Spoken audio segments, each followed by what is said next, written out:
আমার মেথি chicken ready. দেখে নিন কিভাবে তৈরি করছি। আজকের আমার রেসিপি হচ্ছে মেথি চিকেন। তোমরা তো অনেকেই খেয়েছো, তো আমি আমার মতো রান্না করব। আমার রেসিপিটা তোমরা দেখতে থাকো।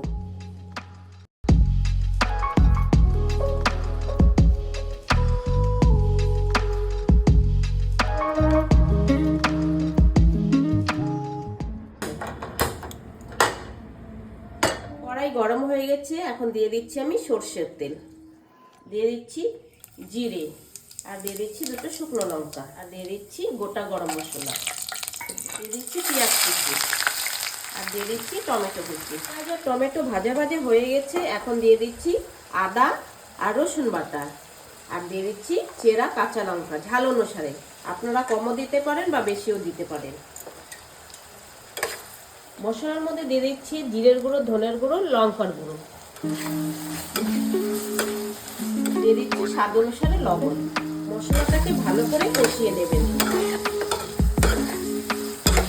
মশলা থেকে তেল ছেড়ে দিয়েছে, আর এখানে নিয়ে নিয়েছি আমি 800-র মতো চিকেন।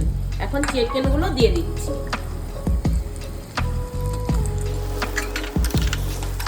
চিকেনটাকে ভালো করে কষিয়ে নিব অন্তত 20 মিনিট। দিয়ে দিচ্ছি একটু টক দই,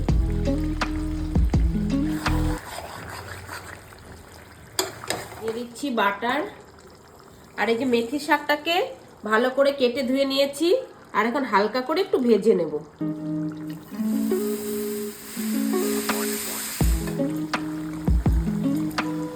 চিকেনের মধ্যে শাকটা দিয়ে দেব। তোমরা কে কে পছন্দ করো মেথি চিকেন খেতে অবশ্যই জানিও।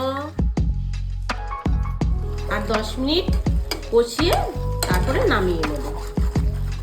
দিয়ে দিচ্ছি কসুরি মেথি।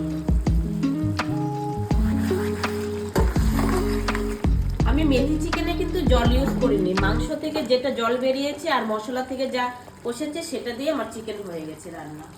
দিয়ে দিচ্ছি একটু ফ্রেশ ক্রিম।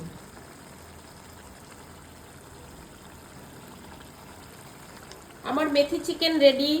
গরম গরম রুটি, পরোটা, নান দিয়ে খেতে পারেন সবাই। অসাধারণ লাগে খেতে। তোমার রেসিপিটা দেখার জন্য ধন্যবাদ। Thanks for watching. চিকেনটা আমি নামিয়ে নিচ্ছি।